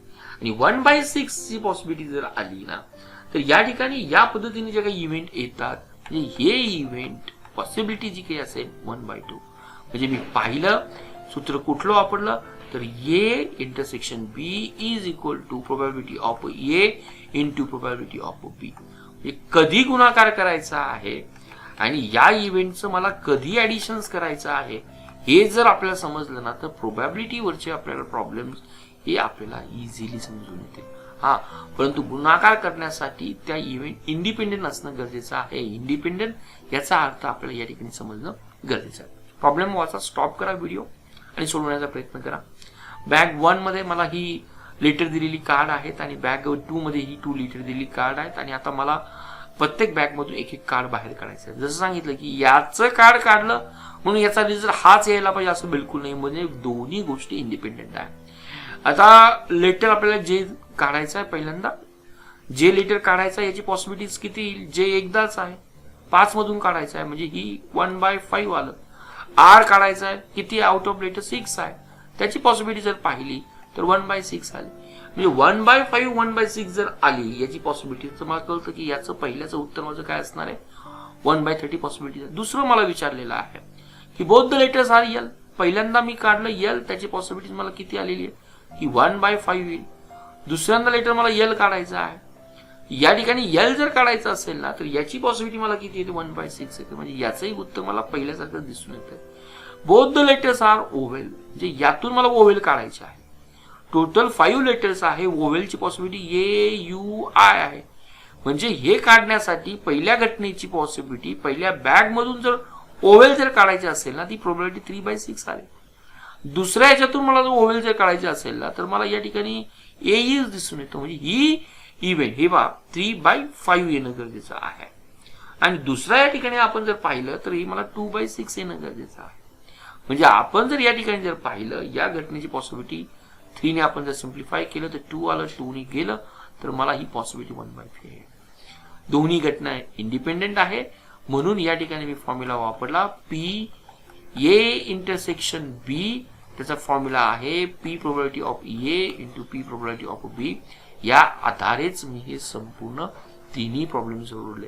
या ठिकाणी मी बेरीज केली नाही, केवळ गुणाकार करण्याचा प्रयत्न केला. 2 फेअर डाईज दिलेला आहे. एकाचा कलर मला व्हाईट दिलेला आहे आणि दुसऱ्याचा कलर मला रेड दिलेला आहे. फाइंड द प्रोबॅबिलिटी की या ठिकाणी डायज दिलेला आहे की red die is 2, white die is 2. दोन वेगवेगळ्या इव्हेंट आहे. रेड डाय 2 याची पॉसिबिलिटी जर मला जर पाहिली, जर मी ज्यावेळेस बारकाईनं करतो तरी 1/6 येईल. दुसऱ्या डायची व्हाईटची पॉसिबिलिटी जर पाहिली तर या ठिकाणी 5 येण्याची पॉसिबिलिटी 1/6 आहे. म्हणजे माझं उत्तर 1/36 पाहिलं असाल. दुसरा आहे की score on white die is 1 and red die is even. Score on white die is 1 ही पॉसिबिलिटी किती आहे? ह्या इव्हेंटची पॉसिबिलिटी ती देखील 1/6 आहे. परंतु रेड डायची इव्हन येण्याची म्हणजे संख्या किती येईल? ती 3 पॉसिबिलिटी. कारण डाय आपण जर रूल आउट जर केला तर 2, 4, 6 म्हणजे ही जी काही इव्हेंट आहे एन बी ची इव्हेंट त्यामध्ये मला 3/6 येईल ही पॉसिबिलिटी. आणि 3/6 जर असेल तर 3/6 जर मी मल्टिप्लिकेशन केलं तर 1/2 येत आहे. म्हणजे ही जी काही इव्हेंट आहे मला 1/12 मला दिसून येईल. हाही आपण प्रश्न या ठिकाणी पाहण्याचा प्रयत्न केला. आता इंडिपेंडंट दुसरी त्याची अपोजिट जर इव्हेंट जर पाहिली ना तर आपल्याला ही डिपेंडंट. एक एक्झाम्पल घ्या. एक बॅग दिलेली. आता बॅग मधून मला रेड चेंडू बाहेर काढायचा आहे. बरोबर आहे. बॅग मध्ये 5 चेंडू आहेत. 3 रेड दिसत आहेत, 2 व्हाईट दिसत आहेत. एक आता मी फर्स्ट मी ड्रॉ जर केला तर रेड चेंडू बाहेर काढला. आता इथून पासून इंडिपेंडंट मध्ये आपण काय करतो? पत्ते पिसल्यानंतर एक पत्ता आपण बाहेर काढतो. एक पत्ता बाहेर काढल्यानंतर तो पाहतो आणि परत आपण तो पत्ता त्यामध्ये टाकतो. परंतु या ठिकाणी हा बॉल काढल्यानंतर या बॅगला मी रिप्लेस करत नाही. नो रिप्लेसमेंट हा शब्द खूप महत्वाचा आहे. ज्या ठिकाणी रोल रिप्लेसमेंट, जोपर्यंत तुमच्याकडे रिप्लेसमेंट हा शब्द दिला जात नाही ना तोपर्यंत त्या इंडिपेंडेंट आहेत किंवा एकमेकांवर अवलंबून नाहीत हा मिनिंग आपल्याला समजणं गरजेचं आहे. आता दुसरा ड्रॉ करतोय. मला रेड बॉल काढायचे. किती बॉल काढायचे? मला 2 काढायचे. पहिल्यातून मी एक बॉल काढलेला आहे हा दिसतोय तुम्हाला. आता दुसरा ड्रॉ करायचा आहे. दुसऱ्या ड्रॉ मधून देखील मला रेड बॉल जर काढला ना तर मला हे दिसेल. म्हणजे एक गोष्ट लक्षात ठेवा, ज्यावेळेस मी हा सेकंड ड्रॉ काढण्याचा प्रयत्न करतोय त्याची प्रोबॅबिलिटी ही अफेक्ट होते. कुणामुळे अफेक्ट होते? याच्यामुळे. म्हणजे जर यातून रेड ड्रॉ जर काढायचा असेल तर मला माहिती आहे याची प्रोबॅबिलिटी किती झाली? 1/5 आली. परंतु जर मला सेकंड ड्रॉ जर काढायचा असेल ना, सेकंड ड्रॉ काढत असताना मी तर या ठिकाणी 1/5 येणार नाही तर 1/4 येईल. म्हणजे दुसरी प्रोबॅबिलिटी, दुसऱ्या घटनेची शक्यता ही पहिल्या घटनेवर अवलंबून असते. त्याला आपण डिपेंडंट आउटकम असं म्हटलं जातं किंवा त्या घटनेला आपण डिपेंडंट असं म्हटलं जातं. म्हणजे या ठिकाणी पहा, पहिल्यांदा मी काढला, दिसतोय तुम्हाला हा रेड बॉल काढला, ही त्याची पहिल्यांदा आली. पण दुसऱ्यांदा काय आलंय की दुसऱ्याची जी घटना आहे त्या घटनेची प्रोबॅबिलिटी डिपेंडंटच आहे. पण या ठिकाणी जर पाहिला दुसरी घटना मी काय करतोय की पहिली घटना घडल्यानंतर मी दुसरी घटना घडतोय.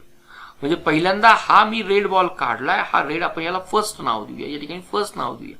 आणि दुसरा जर रेड जर काढायचा असेल ना तर हे दाखवत असताना आपण ही प्रोबॅबिलिटी या पद्धतीने दाखवली. म्हणजे मी या ठिकाणी दाखवले आहे पी अँड बी इंटरसेक्शन आपण दाखवलेलं आहे. ज्यावेळेस डिपेंडंट घटना येते त्यावेळेस मी पहिल्यांदा हा काढतोय आणि हा दुसरा मी कधी काढणार आहे? बी आफ्टर ए दाखवणार आहे. आणि ते दाखवत असताना आपण ते साइन वापरलं जातं. म्हणजे ज्यावेळेस घटना ही आपण म्हणूया की डिपेंडंट आहे त्यावेळेस त्या सूत्रामध्ये काय फरक पडतो की या ठिकाणी पी ए पी बी ज्यावेळेस घटना ही इंडिपेंडंट असेल, परंतु ज्यावेळेस पहिल्या घटनेमुळे दुसऱ्याचा आउटकम जर चेंज जर होत असेल तर या सूत्रामध्ये जो काही चेंज होतो probability of A into probability of B after the A हे आपल्याला समजणं गरजेचं आहे.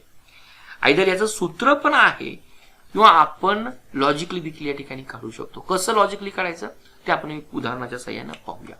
सूत्र दिलंय, याला आपण प्रोनाउन्सिएशन करताना पी आफ्टर ए असं म्हटलं, बी आफ्टर ए असं म्हटलं. उदाहरण पाहूया. आता बॅग मध्ये 6, 5 ब्ल्यू आणि हे मार्बल्स आहेत, गोट्या दिलेल्या आहेत. 6 आपल्याला रेड दिसून येतात, 5 आपल्याला ब्ल्यू दिसून येतात आणि 4 आपल्याला ह्या येलो दिसून येतात. आता आपल्याला 2 मार्बल ड्रॉन करायचे आहेत. फर्स्ट मार्बल आपल्याला रिप्लेसमेंट शब्द आलेला, नॉट टू रिप्लेस, म्हणजे ही आपल्या डिपेंडंट इव्हेंट आहे. आता पहिला मार्बल ड्रॉ केल्यानंतर आपल्याला विचारले की फाइंड द फर्स्ट रेड आहे आणि त्यानंतर ब्ल्यू करायचं आहे. म्हणजे आपल्याला हे काय विचारलेलं आहे, ही प्रोबॅबिलिटी कंडिशन दिलेली, फाइंड द रेड. म्हणजे या ठिकाणी मला दिसून येतं की मला ही प्रोबॅबिलिटी पहिल्यांदा तुम्हाला रेड काढायचा आहे, रेड काढल्यानंतर देन ब्ल्यू काढायचा आहे. म्हणजे मला पहिल्यांदा प्रोबॅबिलिटी ऑफ रेडची काढावी लागेल, हे लक्षात आलं का? आणि ते झाल्यानंतर ही एक डिपेंडंट इव्हेंट आहे, मला हा ब्ल्यू काढायची आहे. पण ब्ल्यू कधी काढणार आहे, तुम्ही रेड झाल्यानंतर. या पद्धतीने जर काढायचं जर असेल तर मला दिसून येते 6, 5, 11, 4, 15, टोटल बॉल 15 आहे. म्हणजे रेड काढण्याची मला जी काही पॉसिबिलिटीज मला दिसून येते हे 6 आहे ना. टोटल 6 जर मला दिसून येत असेल ना, तर याही ठिकाणी मला समजून येतंय की या गोष्टीमध्ये माझी जी काही पॉसिबिलिटीज मला दिसून येते की रेड काढण्याची, हे रेड बॉल असल्यामुळे 6/15 आहे. परंतु आता हा मी जर पहिल्या बॅग मधून काढल्यानंतर या ठिकाणी एक जर गेला असेल तर मायनस होतं. म्हणजे आता बॅग मध्ये किती बॉल राहिले, 14 बॉल राहिले आणि आता 14 बॉल मधून मी ब्ल्यू काढणार आहे. म्हणजे या ठिकाणी 5 बी आहे, 4 येलो आहे, परंतु रेड एक गेल्यामुळे, पण तो रिप्लेस न केल्यामुळे रेड आहे. म्हणजे 5, 5, 10, 4 आलं.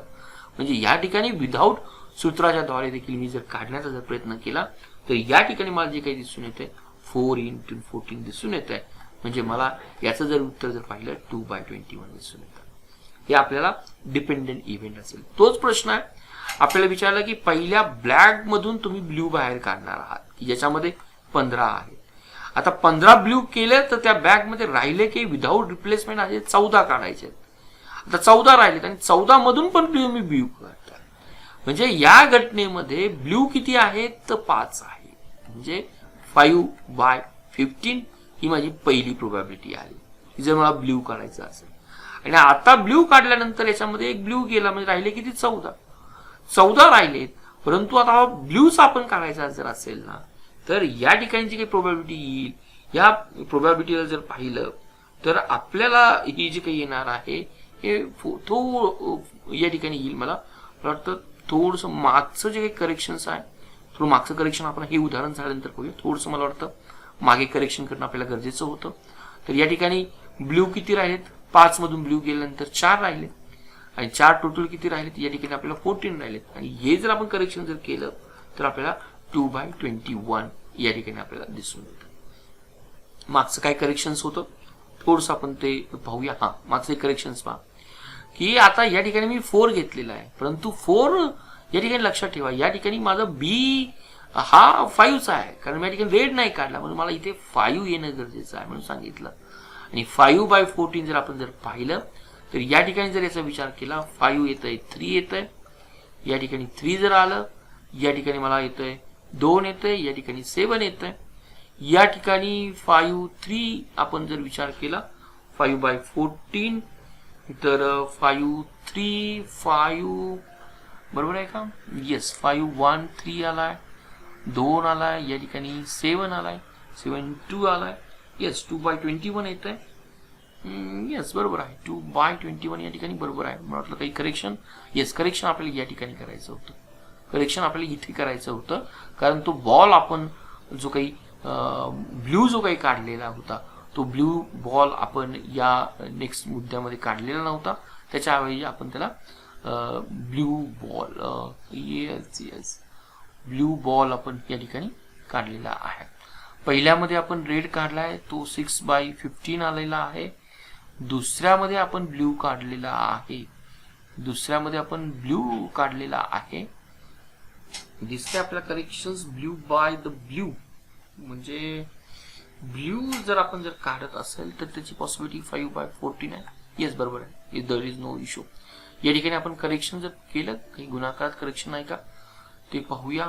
5/3 जर केलं, 1/7 केलं, येस या ठिकाणी आपल्याला हे उत्तर जे काही येत आहे हे 1/20 येतं. हा फक्त फरक या ठिकाणी आपण लक्षात घेऊया. आपण या ठिकाणी समजतोय काय की आपण बेसिक जे काही सूत्र जे काही वापरतोय ते सूत्र आपण प्रोबॅबिलिटीचं हेच वापरतोय की ए इंटरसेक्शन बी, परंतु या डिपेंडेंट इव्हेंट आहे. डिपेंडेंट इव्हेंट म्हणजे काय की ए घटना ही पहिल्यांदा घडते आणि ए घटना घडल्यानंतर ज्यावेळेस बी प्रोबॅबिलिटी काढायला जातो ना तिचा अफेक्ट हा ए वर होतो. म्हणजे either I go directly by the logic. जे या ठिकाणी मला दिसत आहेत टोटल 6, 5, 11 प्लस 15 बॉल दिसत आहेत. या ठिकाणी मी ब्ल्यू बाहेर काढलाय. ब्ल्यू बाहेर काढल्यानंतर मला या ठिकाणी दिसून येईल ती काही लॉजिक दिसून येते 50 दिसतो, परंतु बॉल मी रिप्लेस करत नाही. बॉल जर रिप्लेस करत नसेल तर माझे बॉल किती राहिले 14, आणि नेक्स्ट जो काही बॉल काढणार आहे तो ब्ल्यू मधूनच काढणार आहे.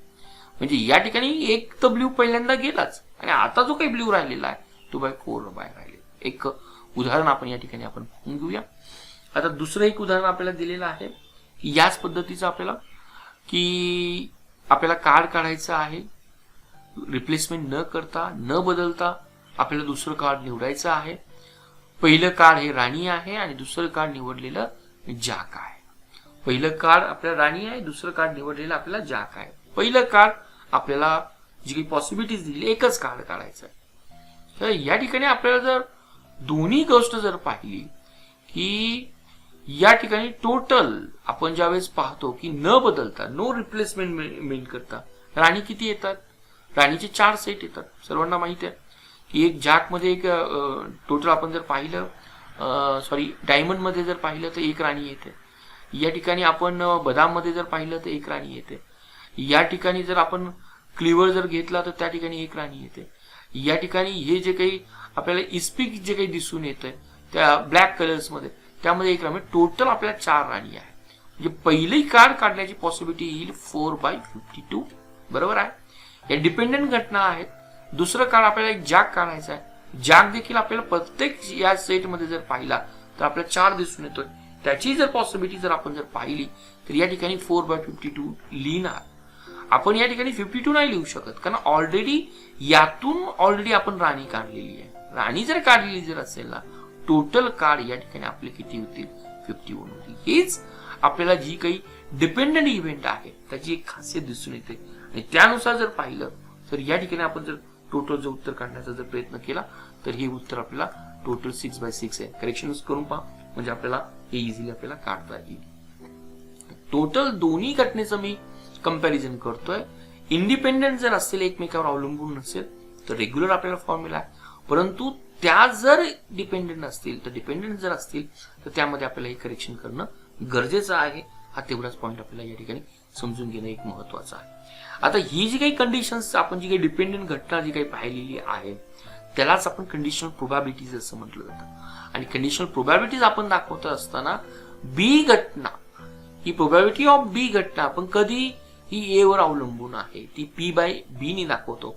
आणि या ठिकाणी असा जर असेल तर आयदर आपण लॉजिकली मागचे जे काही 2 प्रॉब्लेम पाहिले त्या ठिकाणी जाऊ शकतो, परंतु sometimes we need the formula असेल. आणि हा फॉर्म्युलाच काय दिलेला आहे या ठिकाणी जर हा रेशो दिला जातो की दोघांच्या मध्ये आपल्याला intersection depend upon the divide by the आपल्याला प्रोबॅबिलिटी ऑफ द ए घटना. एक प्रॉब्लेम सोडवला तर आपल्याला इझिली लक्षात येऊन जाईल. एक विज्ञानाचे शिक्षक आहेत त्यांनी 2 चाचण्या घेतलेल्या आहेत. आता फर्स्ट चाचणी घेतलेली आहे आणि सेकंड चाचणी घेतलेली आहे. तर 25% विद्यार्थ्यांनी दोन्ही चाचण्या दिल्या म्हणजे प्रोबॅबिलिटी दोन्ही परीक्षा उत्तीर्ण केलेल्या चाचण्या दिल्या आणि आपल्याला उत्तीर्ण दिलेल्या. म्हणजे प्रोबॅबिलिटी ऑफ द फर्स्ट आणि बी हे दोघांच्या मध्ये कॉमन आहे. कॉमन जर असेल आपण त्याला इंटरसेक्शन असं म्हटलं जातं. ते किती दिलेलं आहे की दोन्ही परीक्षा 25% विद्यार्थ्यांनी दोन्ही परीक्षा उत्तीर्ण झालेल्या आहेत. 25% म्हणूया. 25%लाच आपण जर प्रोबॅबिलिटी भाषेमध्ये कव्हर केलं तर 0.25 होईल. आणि 42% विद्यार्थ्यांनी पहिली परीक्षा उत्तीर्ण केली. म्हणजे प्रोबॅबिलिटी ऑफ 1 ही 42% आहे. 42% म्हणजे काय फ्रॅक्शन्स मध्ये आपण जर दिलं ती ही 0.42 होईल. आता आपल्याला विचारलं दुसरी परीक्षा उत्तीर्ण झालेल्या विद्यार्थ्यांची टक्केवारी किती आहे. पण काय दिलंय की त्यांनी परीक्षा दिली पाहिजे. म्हणजे आपल्याला प्रोबॅबिलिटी काढायची दुसऱ्या परीक्षेमध्ये उत्तीर्ण झालेले पण प्रोव्हाइडेड असेच विद्यार्थी काढायचे की ज्यांनी ऑलरेडी आपल्याला पहिली परीक्षा दिलेली असेल. म्हणजे हे जे काही आपण सूत्र जर पाहिलं प्रोबॅबिलिटी ऑफ बी घटनेची पण आफ्टर ए जर असेल तर आपल्याकडे सूत्र काय आहे की या दोघांच्या मध्ये कॉमन काय आहे divide by the probability of आपल्याला या ठिकाणी ए जर दिलं असेल तर आपण या ठिकाणी ई आपण मेन्शन करू. तीच गोष्ट आहे. म्हणजे या ठिकाणी हे जर आपल्याला उत्तर जर काढायचं असेल तर प्रोबॅबिलिटी ऑफ 1 इंटरसेक्शन 2 आपण म्हणूया. आणि आपल्याला काय करायचं आहे की प्रोबॅबिलिटी ऑफ 1 मध्ये त्यालाच आपण काय म्हटलेलं आहे प्रोबॅबिलिटी ऑफ 1. उत्तर जर पाहिलं तर या ठिकाणी 0.25 येतं, या ठिकाणी आपल्याला 0.42 येतं. 0.25 आणि 0.45 जर विचार जर केला तर या ठिकाणी आपलं जे काही उत्तर जे काही येतं हे ऑलमोस्ट आपलं जे काही उत्तर येतं हे 0.60 येतं. 0.60 जर असेल तर आपल्याला त्याला 60% आपण असं म्हटलं जातं. हा कंडिशनल प्रोबॅबिलिटी किंवा कंडिशनल प्रोबॅबिलिटी हा very close related with the dependent घटना असेल.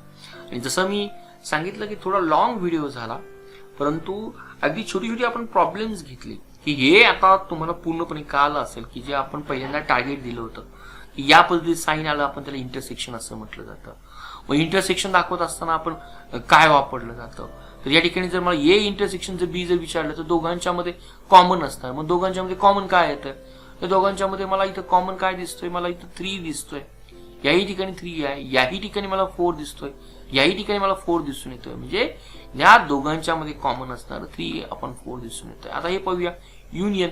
युनियन म्हणजे काय, ए मध्ये असणार आणि बी मध्ये असणार आहे. म्हणजे हे जर आपण पाहिलं तर 1 येईल, 2 येईल, 3 येईल, 4 येईल.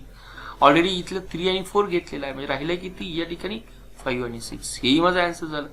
ए मायनस बी म्हणजे काय की जो बी मध्ये नाही आहे, बी मध्ये नाहीये, आपल्याला काय पाहिजे बी मध्ये नसणारे पाहिजे. विदाऊट बी केवळ ए मध्ये असणार आहे. बी मध्ये काय नाहीये या ठिकाणी बी मध्ये नसणारे जे काही आहेत मला केवळ 1 आणि 2 दिसेल. मी 3 आणि 4 घेऊ शकत नाही कारण 3 आणि 4 मला हे बी मध्ये दिसून येतात.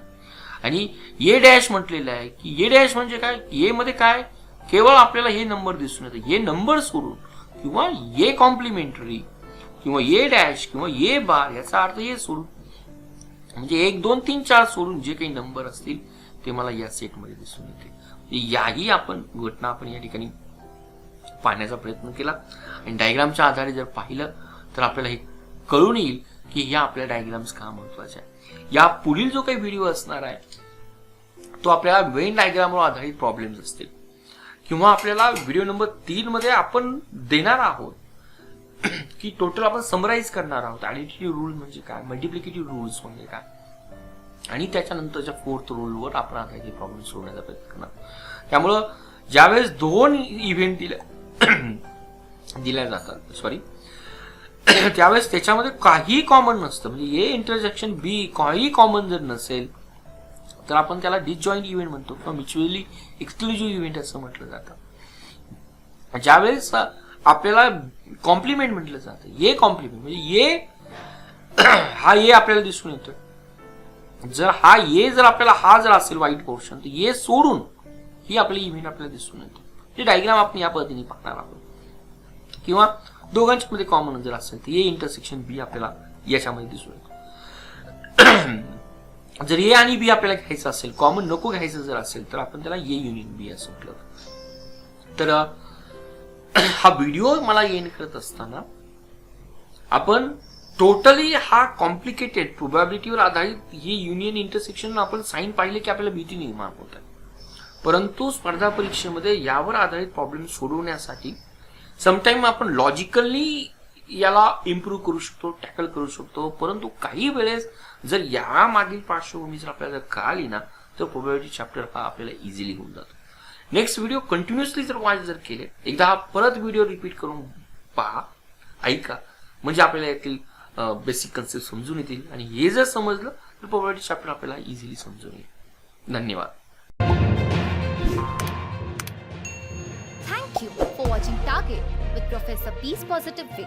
We request you to be a voluntary donator to become our prime and pride motivator.